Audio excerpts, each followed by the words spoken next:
গত 16 বছর অবৈধভাবে নির্বাচন করলেন যে নির্বাচন কমিশনার, গত 2-3 দিন দেখলেন আপনারা এই নির্বাচন কমিশনারদের গ্রেফতার করা হয়েছে। জনগণ ধরার পরে এমন ভাবে জুতো দিয়ে পিটাচ্ছে, কেউ গালে জুতো দিয়ে বেড়াচ্ছে, কেউ শরীরে, কেউ বুকে, কেউ মাথায়, আবার কেউ গলার মধ্যে জুতোর মালা দিয়ে নির্বাচন কমিশনারদেরকে ঘুরাচ্ছে। এগুলো কার ফায়সালা? কথা বলে না কেন? যদিও আমরা এগুলোকে সমর্থন করি না, উচিত নয়, কিন্তু আরবিতে প্রবাদ বাক্য আছে, কামা তাদিনু তুদান, যেমন কর্ম তেমন ফল। বাংলাদেশের আইনে বিচার যদি নাও হয়, আল্লাহর বিচার আছে না নাই? প্রকৃতি কখনো জালেমকে ছাড় দেয় না, যে কোনো ভাবে এর উপরে বিচার প্রয়োগ হবেই, অন্যের শাস্তি পাবেই। চিন্তা করে দেখেন, যে নির্বাচন কমিশনার ভোট যখন হয়, প্রধানমন্ত্রীর কোনো ক্ষমতা থাকে না। নির্বাচন কমিশনারের পাওয়ার হলো সর্বোচ্চ পাওয়ার, যা বলবে OC, DC, SP, police, RAB শুনতে কি বাধ্য। যেই লোক এত পাওয়ারফুল লোক ছিলেন, আজকে তাকে জুতো দিয়ে পিটানো হচ্ছে, গলায় জুতোর মালা। কি অন্যায় অপকর্ম করলেন, যার শাস্তি আল্লাহ তাআলা দিচ্ছে। এদের থেকে শিক্ষা নেওয়ার দরকার আছে না নাই? আর একটু জোরে বলেন না। প্রত্যেকটা ঘটনার মধ্যে আল্লাহ তাআলা শিক্ষা দিতে চায়। 16 বছর বিনা ভোটে নির্বাচন, দিনের ভোট রাতে আমি দামি নির্বাচন, অন্যায় অবিচার করেছে, শাস্তিগুলো দিচ্ছে কে?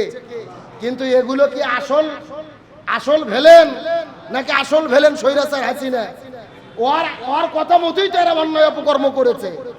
এই জন্য আউয়াল সাহেব বলেছেন, নির্বাচন কমিশনার জামাকে শাস্তি দেন, কোনো আপত্তি নাই, তবে একটা কথা শোনেন, দলীয় সরকারের অধীনে সুস্থ নির্বাচন সম্ভব, তবে যারা অন্যায় করেছে তারাও পালিয়ে গেছে। গত 2 দিন আগে দেখলাম সেই হাসিনের একটা ছবি ভাইরাল হয়েছে।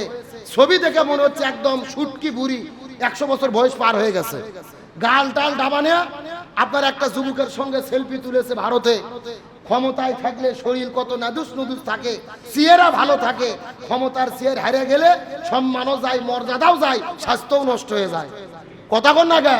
তার মানে ক্ষমতার চেয়ারের পাওয়ারের এত শক্তি, ক্ষমতা নাই আপনার কিচ্ছু নাই, আপনি রাস্তার ফকির না ফকিরনি, ধনী না গরিব, আপনাকে কেউ দেখবে না, চেয়ারে আছেন আপনি, গিয়ারে আছেন। এই জন্য যুগে যুগে যারাই জালেম হয়েছে, প্রত্যেকটা জালেমকে ফিরাউনের মতো শুটকি বানাইছে কে? কয়দিন আগে দেখেছেন তোফাইল নামে এক নেতা হসপিটালের বেডে শুয়ে আছে, তার শরীরটা কঙ্কাল, হাড্ডি ছাড়া কিছু নেই।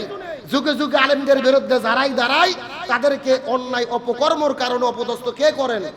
তাহলে আমি আপনাদের বলতে চাচ্ছিলাম, মুহররম হলো বিজয়ের মাস। নূহ নবী আলাইহিস সালাম যখন দ্বীনের দাওয়াত দেয়, কাফিরেরা যে অন্যায় অত্যাচার করে, তার মানে যুগে যুগে বোঝা যায় হকের পক্ষে যারাই থাকবে, অন্যায় অবিচার অত্যাচার আসবে কি আসবে না? আবার বন্ধুগণ, মুসলমান ভাইরা গভীর মনোযোগ লক্ষ্য করুন। কিন্তু নূহ নবী 950 বছর দিনের দাওয়াত দেওয়ার পরে 82 জন মানুষ যখন কালেমা পড়ে মুসলমান হয়ে গেল, আর বাকি মানুষগুলো নূহ নবীকে অন্যায় করে পাথর মারে, শরীরের মধ্যে ময়লা ছুঁড়ে ফেলে। নূহ নবী আল্লাহকে ডাকতে বলে, আল্লাহ সহ্য করতে পারি না। আল্লাহ ডাকতে বলে, নূহ রে, আমি তোমাকে একটা গজব দেব তোমার এলাকাতে, আমি তোমার এলাকার মধ্যে আযাব এবং গজব দিয়ে জালেমদেরকে দুনিয়ার মধ্য থেকে বিদায় করে দেব। তুমি যদি বাঁচতে চাও তাহলে তুমি একটা নৌকা তৈরি করো। জোরে বলেন, কি তৈরি করো?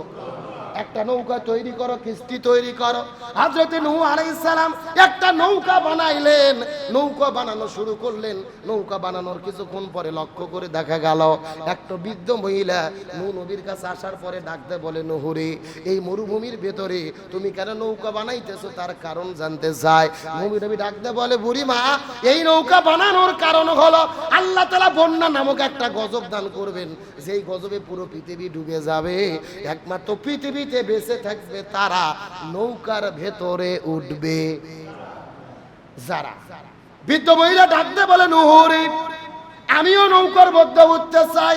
নূহ ডাকতে বলে, বুড়িমা, নৌকার মধ্যে উঠতে চাইলে উঠতে পারবা না, একমাত্র খাঁটি ইমানদার হবে যারা নৌকার মধ্যে উঠতে পারবে। তখন বুড়িমা ডাকতে বলে, নূহ রে, আমাকে কালেমা পড়ে ঈমান গ্রহণ করার জন্য তোমরা ব্যবস্থা করে দাও। সঙ্গে সঙ্গে নূহ নবী বৃদ্ধ মহিলাকে কালেমা পড়াই দিলেন। লা ইলাহা ইল্লাল্লাহু নূহ নবী আল্লাহ, আল্লাহ ছাড়া কোনো ইলাহ নাই, নূহ হলেন আল্লাহর নবী। বৃদ্ধ মহিলা কালেমা পড়ে মুসলমান হয়ে গেলেন। তখন নূহ নবী ডাকতে বলতেছেন, আল্লাহ, আল্লাহ এই মহিলাটি কালেমা পড়ে মুসলমান হয়েছে। বৃদ্ধকে বলেন, বৃদ্ধ তুমি চলে যাও, বন্যা যখন চলে আসবে তুমি নৌকাতে ছুটে পড়বা, তুমি তো কালেমা পড়ে মুসলমান হয়ে গেছো। বৃদ্ধ মহিলা কালেমা পড়ে ওখান থেকে চলে গেলেন। ইতিমধ্যে এই খবর চতুর্দিকে ছড়িয়ে বললেন যে নুহু মরুভূমির ভেতরে নৌকা তৈরি করে, কিস্তি তৈরি করে, বন্যা আসার কারণ পরে নাকি নৌকাটা পানির মধ্যে ভাসাই দেবে। এলাকার মানুষেরা এত বেশি খারাপ, এলাকার মানুষেরা নূহ নবীর নৌকার কাছে রাতের বেলা যাওয়ার পরে কেউ বা প্রসাব করে, কেউ বা থুতু নিক্ষেপ করে, আবার কেউ বা রাতের বেলা পায়খানা করে তার নৌকার ভেতরে। প্রসাব পায়খানা করতে করতে নূহ নবীর পুরো নৌকাটা জালেমের বাচ্চারা যখন ভরিয়ে ফেললেন, পরের দিন সকালবেলা নূহ নবী নৌকার কাছে যাওয়ার পরে দেখে এইরকম অবস্থা, পুরো নৌকাটা প্রসাব পায়খানা আর তাদের থুতু দিয়ে ভরে গেছে। নূহ নবী ডাকতে বলেন, আল্লাহ এখন আমি কি করব জানতে চাই। আল্লাহ ডাকতে বলে, নূহ রে তোমার কোনো টেনশন করা লাগবে না। ওয়া মাকারু ওয়া মাকার আল্লাহ আল্লাহু খায়রুল মাকিরিন। তারাও ষড়যন্ত্র করে, আমি আল্লাহ আমিও কৌশল অবলম্বন করি, আর আমি ওই সমস্ত জালিমদেরকে পরাজিত করব। পরের দিন সকালবেলা একটা বৃদ্ধ মানুষ খবর পাইলো নূহ একটা কিস্তি বানাইছে, নৌকা বানাইছে, যার মধ্যে সবাই মিলে পায়খানা করেছে। এখন বৃদ্ধ মনে মনে চিন্তা করে, নূহ নবীর নৌকাতে যেহেতু সবাই পায়খানা করেছে, আমারও প্রসাব পায়খানা করা দরকার। কে রে সবাই চান্স নিল, আমি ছেড়ে দেব? এই বৃদ্ধ হাতের মধ্যে একটা লাঠি নিয়ে ঢুকঢুক করে যেতে যেতে সকালবেলা ওই নৌকার মধ্যে গেছে। 100 বছরের বুড়ে, হাঁটতে পারে না, নড়তে পারে না। আল্লাহর কি কাম, নৌকার সাইডে যাইয়ে যেই প্রসাব পায়খানা করা শুরু করেছে, হঠাৎ করে পাও সটকে ভেতরে পায়খানার মধ্যে পড়ে গেছে। আল্লাহ আকবার কোন। কিন্তু পায়খানার মধ্যে পড়ার পরই ও ছিল বুড়ো বৃদ্ধ, ওঠার পরে দেখে ও 40 বছরের 30 বছরের যুবক হয়ে গেছে। সুবহানাল্লাহ কোন। ছিল বুড়ো, এখন হয়েছে কি, এখন ওঠার পরে তো আশ্চর্য, কে রে বৃদ্ধ ছিলাম যুবক হয়ে গেলাম। আশেপাশের মানুষগুলোও দেখে আশ্চর্য। তার মানে বোঝা যায় নূহ নবীর নৌকার কেরামতি কম না। এর মধ্যে ঝাঁপ দিলে বুড়োগুলো যুবক হতে পারে। এই খবর যখন চতুর্দিকে রটিয়ে পড়ল, যারা যারা বৃদ্ধ মানুষ আশেপাশে ছিল দৌড়ে এসে নৌকাতে ঝাঁপ দেওয়া শুরু করলো। সুবহানাল্লাহ বলবেন না? এগুলো কার ফায়সালা? যারা প্রসব পায়খানা করেছে আল্লাহ তাদেরকে এই নৌকার মধ্যে ঝাঁপ দেওয়াচ্ছে। এমনকি এইভাবে চলতে চলতে প্রসব পায়খানাগুলো পরিষ্কার হতে হতে ওরা পানি নিয়ে এসে তেনা নেকড়া বেকড়া নিয়ে এসে নিজেরাই পরিষ্কার করে নৌকাকে পরিষ্কার করে রেখে দিয়ে গেছে। জোরে বলেন সুবহানাল্লাহ।